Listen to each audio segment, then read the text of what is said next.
안녕하세요. 얼마 전까지 결혼을 앞두고 있었던 예비 신부입니다. 해가 넘어가기 전에 결혼을 하는구나 싶었는데 파혼하고 이렇게 사연을 보내게 되었네요. 제가 원래는 다니고 있는 회사 가까운 곳에서 자취를 하고 있었습니다. 그런데 결혼 준비를 한참 시작하면서 결혼 자금이 다 모다 해서 방을 빼야 하는 상황이 되었어요. 계약이 끝날 때쯤 해서 결혼식도 올리려고 했는데 저희 부모님한테 개인적인 사정이 생겨서 결혼식 날짜를 몇 달 미루게 되었어요. 그러면서 남은 계약 기간이 애매하게 붕 떠버리게 되었습니다. 집주인분께 딱 2달만 연장해주면 안 되겠냐고 물어봤지만 이사 처리 애매해서 안 된다고 보기 좋게 거절당했지요. 6개월은 연장해줄 테니 생각해보라고 역제안을 해오셨지만 아무래도 아닌 건 아니었어요. 부모님 집에 제가 쓰던 방이 그대로 있어서 크게 상관은 없지만 그렇게 되면 제가 출퇴근하기 너무 불편해지는 상황이 돼버리는 관계로 일단 뒤는 생각 안 하고 덜컥 집부터 구하게 되었어요.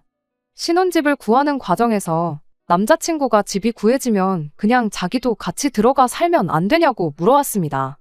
어차피 결혼식 날짜를 대충이나마 잡아놨는데 결혼한 거나 마찬가지 아니겠냐면서요.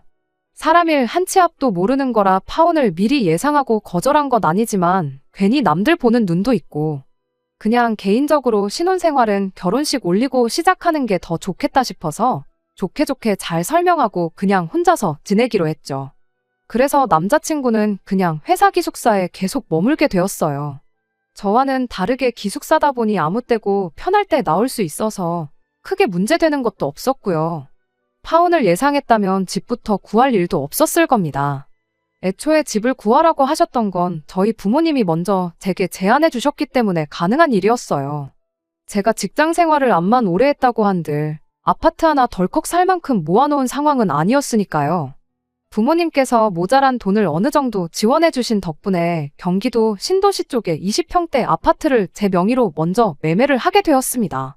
집을 제가 구한 이유가 따로 있는 건 아니에요. 애초에 결혼 준비하면서 모아놓은 돈이 남자친구에 비해 제가 훨씬 많았다 뿐이고 그리고 부모님이 도와주신 부분도 한몫했지요.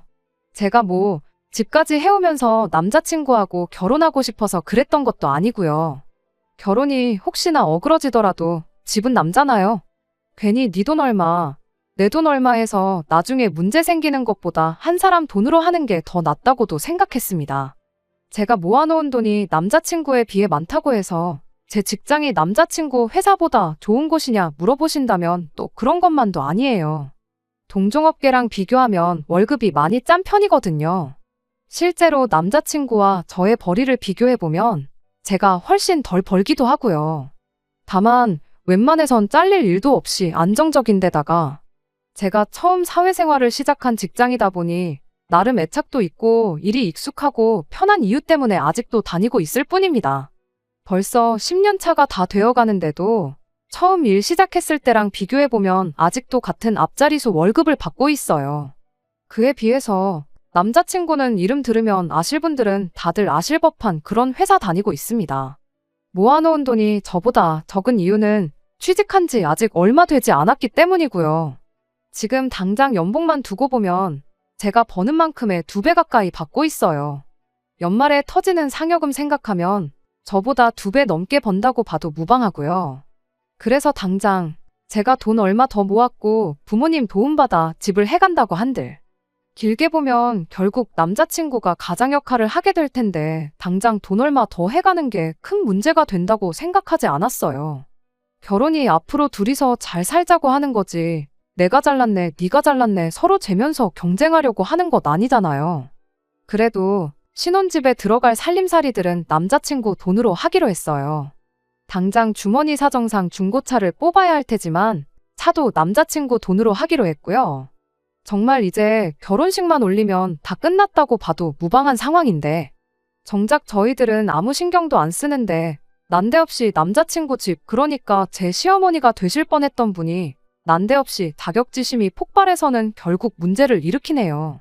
남자친구가 지금은 잘 나가는 편이지만 예전에는 집안 형편이 그렇게 좋은 편이 아니었다고 합니다. 게다가 남자친구 아버지 되시는 분이 거액의 도박빚까지 만들고선 가족들 버리고 야반도주를 했다고 해요.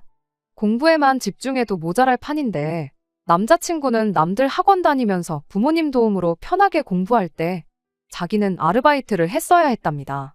졸업하고 바로 대학교를 갈 수 있었던 것도 아니었대요. 가족들 생활비를 어느 정도 보탰어야 했다 보니 자기가 군대 가고 학교 공부할 동안 어머님과 동생들이 지낼 방세 몇 년치와 학교 등록금을 어느 정도 미리 벌어놓고 그리고 나서 삼수를 해서 대학교에 들어가게 되었던 겁니다. 취직할 때도 처음부터 돈 많이 주는 회사 아니면 들어갈 생각도 없었답니다. 안 그래도 남들보다 졸업이 늦었는데 취직 준비로 또 2년 가까이 시간을 쏟아야 했다 보니 안 그래도 늦은 취직이 더 늦게 된 것이고 그래서 모아놓은 돈도 부족했던 거예요. 저는 다른 것보다 모든 목표를 이뤄낸 행동력과 끝까지 가족들을 책임지는 책임감을 높이 사고 이 사람과 결혼을 결정했던 거예요. 아무튼 말 그대로 남자친구는 그동안 자라오면서 집에 퍼주면 퍼줬지 땡전 한 푼 받은 거 없이 자라왔어요. 하지만 저랑 결혼하게 되면서 자기도 이제 자기의 가정이 생기는 것이니만큼 더 이상 가족들을 신경 쓰고 싶지 않다고 앞으로 자기 행복만 찾으며 살고 싶다고 말해왔습니다. 딱 자식으로서의 도리만 하고 살고 싶다고 했죠. 저는 저희 부모님하고 사이도 좋고 집 할 때 큰돈 턱턱 내어주실 정도로 도움도 평소에 많이 주셨거든요. 제가 그 돈을 모을 수 있었던 것 또한 제가 회사 근처에 혼자 살면서도 부모님께서 돈 모으라고 월세도 여태껏 도움을 주셨었기 때문이에요. 그러니 남자친구가 부모님하고 사이가 안 좋은 걸 보면 안타까웠습니다. 그렇지만 제가 어떻게 할 수 있는 게 아니잖아요. 부부싸움은 칼로 물베기라는데 가족 싸움은 오죽하겠나요? 그래서 제가 나서서 남자친구와 예비시댁을 다시 화목하게 만들어줄 생각은 추호도 한 적 없습니다. 그냥 남자친구가 하자는 대로 따르기로 했어요. 결혼 후에도 말입니다. 그래도 가족이다 보니 결혼 이야기가 오고 가기 시작한 뒤에는 양가 부모님께 서로를 인사드리는 자리도 있었고 양가 상견례도 마친 상황이었습니다. 그나마 다행인 건 남자친구 본가가 가까운 곳이 아니라 부산이라는 사실이었습니다.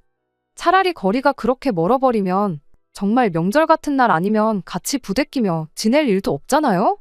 그러니 차라리 몇 번 볼 일 없게 서로 거리가 먼 게 천만다행이라고 생각했지요. 이따금씩 예비 시어머니는 저한테 카톡을 한두 개씩 보내기 시작했어요. 결혼 준비 잘 돼가냐, 잘 지내냐 하는 간단한 안부 연락들 같은걸요.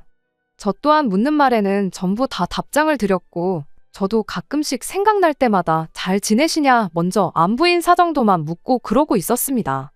그러던 어느 날이었어요. 월요일이 빨간 날로 연휴라서 3일을 내리 쉬게 된 날이었습니다. 남자친구는 어쩌다 보니 연휴인데도 회사에 급한 일이 생겨 주말 출근을 해야 했고 덕분에 3일 연휴에 어디 가지도 못하고 집에 남아있어야 했어요. 그래서 그냥 게으름 피우면서 씻지도 않고 침대에서 민기적거리고 있었습니다. 오전 11시쯤이 되어서 남자친구한테 전화가 왔어요. 원래 회사에서는 일한다고 전화도 잘 안 하는 스타일인데 웬일인가 싶었습니다. 전화를 받으니 남자친구는 다급한 목소리로 자기 어머니한테 전화가 오면 절대로 받지 말라고, 회사라서 자세한 사정은 나중에 말해줄 테니까 절대 받지 말라고 말하고 곧바로 끊어버리더라고요. 무슨 일로 전화까지 해서 저러나 싶어서 생각에 잠기던 찰나에 곧장 핸드폰이 울려서 너무 깜짝 놀라 숨이 넘어갈 뻔했네요. 전화기를 보니 남자친구 어머니에게서 걸려온 전화였습니다. 남자친구가 시킨 대로 전화를 안 받았어요. 전화가 자동으로 끊어질 때까지 계속 울리더라고요. 전화가 끊어지기가 무섭게 쉬지 않고 전화가 계속해서 걸려오는 겁니다. 남자친구에게 받지 말라는 경고를 받았지만 10분이 넘도록 계속해서 전화를 걸고 있는데 그걸 또 일부러 안 받을 수가 없더라고요. 다른 사람도 아니고 어쨌든 예비 시어머니의 전화였으니 말입니다. 그래서 결국 씻고 있었다는 궁색한 변명을 하고 전화를 받을 수밖에 없었습니다. 그런데 제 변명이 통한 건지 어쨌든 전화를 못 받을 수도 있는 거 아니겠냐고 상황을 이해해 주더군요. 무슨 일로 전화를 하셨는지 물어봤더니 제 아파트 동호수가 뭔지 물어보시는 거예요. 그때부터 약간 느낌이 싶었습니다. 동호수는 왜 필요하시냐 물어봤는데 어머님이 부산에서 서울에 올 일이 있어서 우리 딸이랑 같이 올라왔는데 올라온 김에 우리 아들 집 좀 구경해보고 싶다고 오셨다는 거예요. 아직 남자친구 돈 하나 들어간 거 없고 명의도 내 이름으로 되어 있는데 다짜고짜 우리 아들 집이라고 하는 게 조금 기분이 그랬어요. 그래도 그때는 아기가 있어서 그런 거라는 생각하지 않았고 어차피 결혼하면 같이 살게 될 집이니까 그렇게 말했을 거라 생각했습니다. 어머님도 그냥 이런저런 이야기 하시면서 저랑 전화를 이어가시는데 그런데 뭔가 깨름직한 느낌이 들기 시작했어요. 어머님이 귀가 안 좋으신 편이라 전화할 때 목소리가 좀 쩌렁쩌렁한 편인데 기분 탓인가 싶었는데 어머님 목소리가 근처에서 들리는 듯 싶었습니다. 설마 싶어서 베란다에 슬쩍 나가서 바깥을 봤는데 정말 온몸에 소름이 돋을 정도였어요. 저희 집이 4층이었거든요. 그래서 가끔씩 아파트 주차장 쪽에서 나는 소리가 집으로 그대로 들려올 때가 종종 있었어요. 그런데 남자친구 여동생하고 같이 해서 어머님이 아파트 주차장에서 저랑 큰 목소리로 통화를 하며 두리번거리고 있는 걸 딱 목격해버린 거예요. 애초에 집에 들어온다고 하면 제가 거절도 할 수 없게 아파트까지 와가지고 저한테 전화를 하신 거예요. 그것 때문에 남자친구가 전화를 받지 말라고 했구나 하는 생각이 들었습니다. 뭐 다른 방법이 없을까 하다가 어머님한테 아파트 인테리어 공사 때문에 주말 동안 공사하기로 일정이 되어 있고 지금 남자친구가 연휴 동안 출근하게 되어서 저도 지금 회사 나와서 일하고 있다고 적당히 둘러댔습니다. 어머님은 제가 어머님이 아파트 단지 안까지 들어와 있다는 걸 알고 있는지 모르는 상황이었으니 그냥 집만 슬쩍 보고 간다고 몇 동 몇 호인지 알려달라는 걸 제가 집 정리 끝나고 하면 정식으로 초대할게요 하면서 얼버무리면서 상황을 무마해서 넘겼어요. 베란다에서 숨죽여서 지켜보고 있는데 어머님은 계속 돌아다니면서 아파트 단지 이곳저곳을 왔다 갔다 하시더라고요. 인테리어 공사 중이라고 말했으니 공사하고 있는 곳을 찾으시려 했던 것 같습니다. 그러다가 이내 포기하고 아파트 단지 밖으로 나가는 모습까지 목격하고 나서야 저도 한숨 돌릴 수 있었습니다. 그런데 또 한편으로는 어머님이 어디 숨어서 지켜보고 있지 않을까 싶은 생각에 저녁 바깥이 깜깜해질 때까지 겁이 나서 밖에도 못 나가고 있었어요. 남자친구한테 어머님이 내 집은 어떻게 알고 찾아오셨을까 물어봤어요. 혹시 내 집이 어디인지 말해줬냐고요. 남자친구가 자기가 가족들하고 그런 대화 주고받을 만큼 친해 보였냐고 그럴 리 없지 않냐고 하는 겁니다. 어떻게 알아냈을까 곰곰이 생각을 해보다가 또 소름이 돋았습니다. 생각해보니 제가 집 계약 마무리하고 끝전을 치르고 드디어 내 집이 생겼다는 기쁨에 제 카톡 프로필 사진을 아파트 사진을 찍어서 바꿔놓았던 적이 있거든요. 거기에 붙어있는 아파트 이름을 보고 아파트가 어디인지 찾아봤던 거예요. 정말 그것 말고는 어떻게 알아낼 방법이 없었던 상황이고 아파트 단지까지는 들어왔는데 동호수를 물어보셨던 걸로 봐서 제가 사는 곳까지는 찾아왔지만 상세한 주소를 알지 못해 결국 포기하고 돌아가셨던 거죠. 남자친구한테 그런데 어머님이 부산에서 여기까지 진짜 왜 찾아오셨을까? 서울에 볼 일이 있다고는 했지만 제가 사는 지역이 경기도권에서도 신도시 인근에 있는 구도심이라서 솔직히 여기까지 오려면 지하철 타고 최대한 근처까지 진입해서 버스 타고 가는 것 말고는 따로 방법이 없는 곳이나 마찬가지거든요. 그런데 그 일이 있던 뒤로 바로 다음 주 일이었어요. 제가 실수를 해버리고 만 것이죠. 남자친구 앞으로 급한 등기가 본가로 잘못 배달되었다고 남자친구 여동생이 저한테 다시 보내주겠다고 주소를 알려달라고 했어요. 급한 서류인 것 같았고 남자친구가 연락이 안 되는 상황에서 기숙사로 보냈다 분실 우려도 있고 해서 제가 대신 받기로 했던 거예요.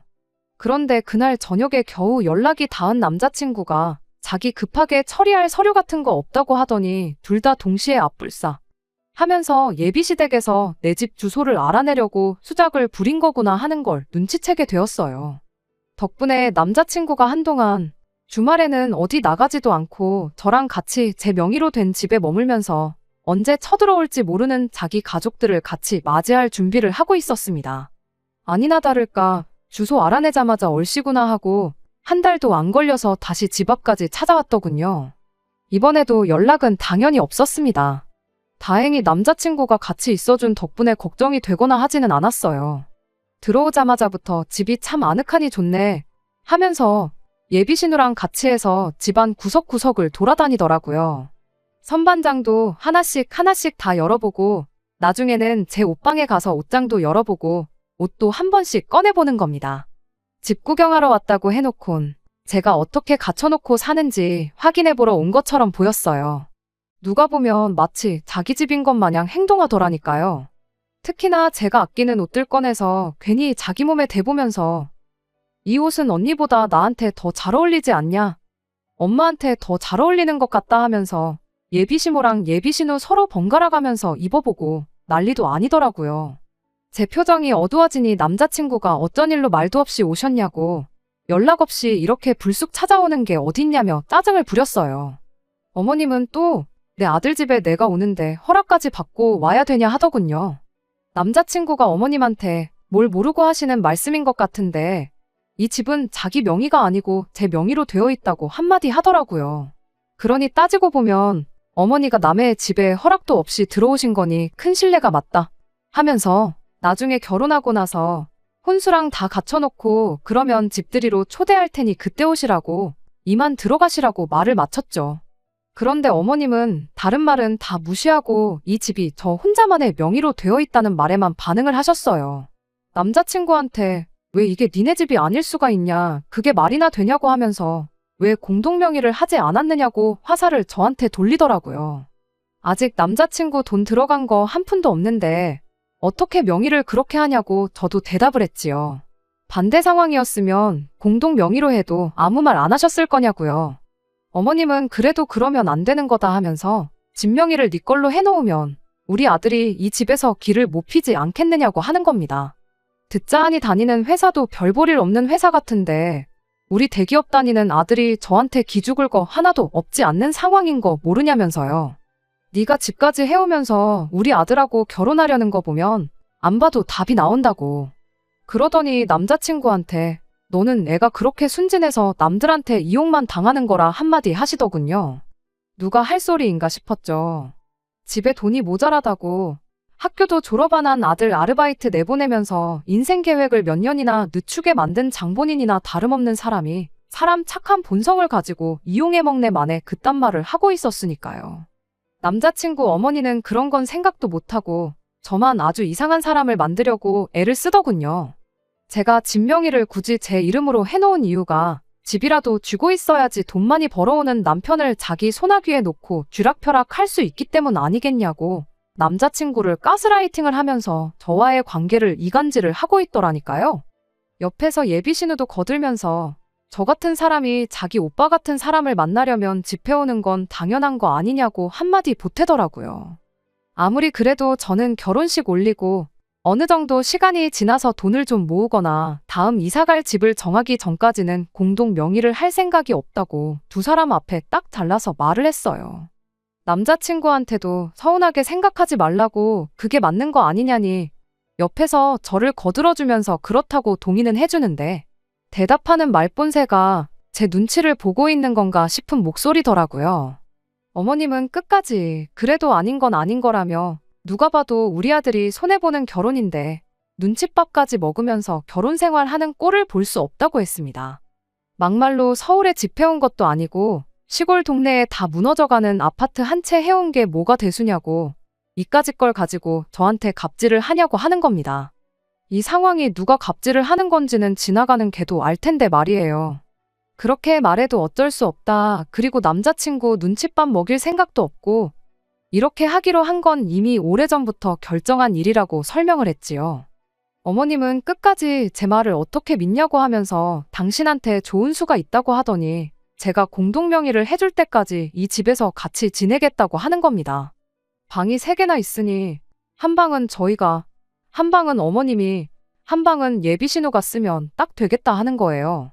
예비신우도 이제 취직 준비할 때가 되었으니 한 2년간 여기서 지내면서 서울에 둥지를 틀 수 있게 도와주고 당신도 여기서 지낼 테니 제가 제정신이면 시어머니가 버티고 있는데 하늘 같은 남편을 눈치나 줄 수 있겠냐면서요. 남자친구가 얼굴이 시뻘개져가지고 대체 왜 이러는 거냐고 하면서 어머님하고 동생한테 이만 돌아가라고 바득바득 소리까지 질러대준 덕분에 상황은 대충 정리되었습니다. 어머님은 돌아가면서까지 저한테 생각 잘 해보고 연락을 달라고 그러고 돌아가셨고요.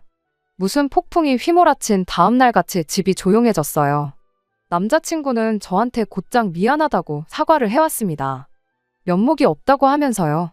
어머님은 도대체 왜 그러시는 거냐? 저도 화가 많이 나서 남자친구한테 물어봤는데 아무래도 생활비 때문에 그러는 것 같다는 겁니다.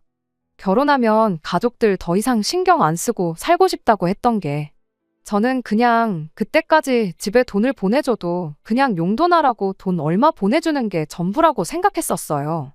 그런데 생활비라고 하니 용돈이랑은 또 어감이 다르게 다가오더라고요. 생활비를 대체 얼마씩 보냈길래 저러시는 거냐고 물었더니 그게 달에 300만 원이 넘는 돈을 보내고 있었던 겁니다.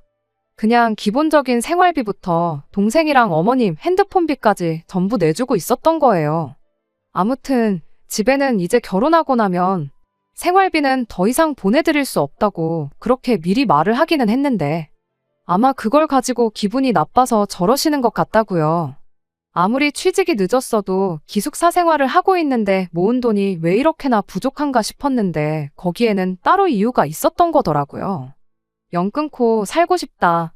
자식된 도리만 하고 싶다 말로만 그러면서 뒤로는 온갖 효자 노릇은 다 하고 있었던 겁니다.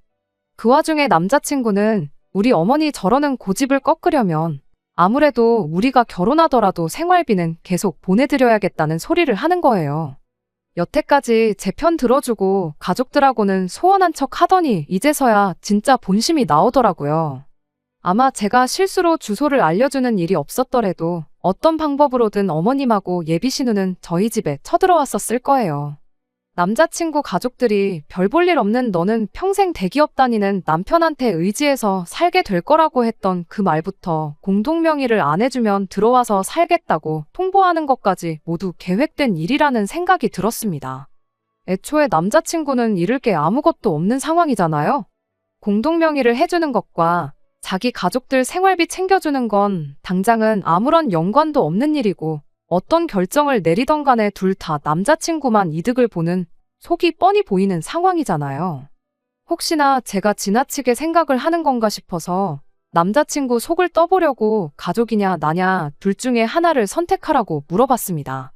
가족들과는 결혼 후에는 거리를 두고 지내겠다고 이젠 가족이 아니라 자기 자신의 행복부터 찾고 싶다고 호언장담했던 모습과는 다르게 그래도 가족인데 어떻게 모른 척 살겠느냐면서 부디 제가 이 상황을 이해해주면 좋겠다고 사정을 하더라고요.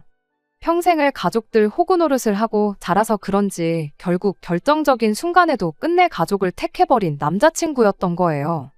남도 아니고 가족을 챙기겠다는데 그게 잘못된 거라 손가락질 할 사람은 아무도 없을 거예요. 다만 저랑은 결혼 이야기는 없던 걸로 하자고 했습니다. 거의 내 월급과 비슷한 돈을 평생 시댁에다가 가져다 바치며 살고 싶은 마음은 추호도 없다고요.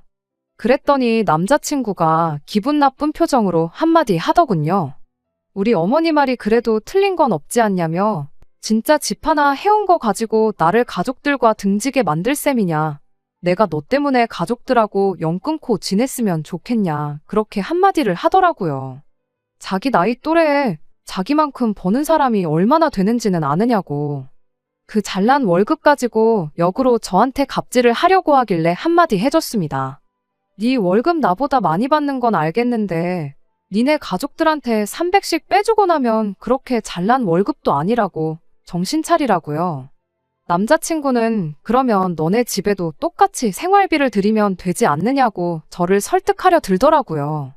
저희 부모님은 뭐라도 하나 더 해주시려는 분들이지 자식 장사해서 노후 대비 하실 분들이 아니라고 그 돈을 들여도 받으시지도 않을 거라고 한마디 해줬지요. 그리고 그 돈까지 드리고 나면 우리 월급은 100만 원도 안 되는 거나 마찬가지일 텐데 뭐가 아쉬워서 생활비도 아니고 월급 100만 원 주는 사람을 내가 집까지 해오면서 결혼을 하겠냐고 한마디 했습니다. 솔직히 정신 차리라고 말을 강하게 했던 건데 남자친구는 저한테 실망했다면서 정말 결혼은 없던 일로 하자면서 한마디 하더라고요. 결국 도무지 의견이 좁혀지지 않아 남자친구와는 여기까지 하자는데 합의하고 결국 그렇게 이별을 하게 되었습니다. 남자친구가 뒤늦게 자기가 잘못 생각했다며 저를 선택할 테니 그냥 예정된 대로 결혼을 하자고 했지만 솔직히 이제는 그 말을 믿을 수가 없어요. 나중에 같은 일로 배신당해 상처를 받느니 그냥 없던 일로 하는 게 더 좋을 것 같다 말해줬습니다. 혹자는 저한테 그냥 시댁에 생활비 주고 남자친구랑 결혼하지 그랬냐, 벤츠 놓쳤다 하는 사람도 있어요. 남자친구는 앞으로 수입이 더 커질 테고, 저는 아이 생기고 그러면 직장 생활도 더 못할 거고, 나이 더 먹으면 결혼도 힘들 거라고요. 하지만 제가 진짜 남자친구와 헤어지길 결심한 이유는 앞으로 이런 식의 같은 일들이 계속해서 반복될 거라는 생각 때문입니다. 수입이 커지면 커지는 대로 더 많은 생활비를 요구해 올 테고, 생활비가 아니더라도 매번 가족이라는 이유 하나만으로 이것저것 바래 오실 텐데, 그 꼴을 제가 견뎌낼 수 없겠다는 게 저희 결론이었거든요. 결국 중요한 순간에는 배우자가 아닌 가족들의 편을 들어주는 남자를 어떻게 믿고 평생을 살겠어요? 설령 제가 진짜 벤츠를 놓친 바보 같은 결정을 내렸다 하더라도 저는 이 결정에 후회가 없습니다. 오히려 질질 끌지 않고 빠른 결정을 내린 걸 100번 1000번 잘했다 생각하려고요. 벤츠라고 다 같은 벤츠도 아니고 고장이 안 나는 것도 아니잖아요. 벤츠보다 더 좋은 차도 많다고 하고 요즘은 국산차도 외제차 못지 않다는데 꼭 다음 사람이 벤츠가 아니라도 상관없어요. 결혼했으면 가족들보다 배우자를 더 챙기는 그런 사람이야말로 진국 아니겠어요? 끝까지 들어주셔서 감사합니다. 오늘의 사연은 여기까지입니다. 구독과 좋아요, 알람 설정 부탁드리고 더 좋은 사연으로 다시 찾아뵙겠습니다. 감사합니다.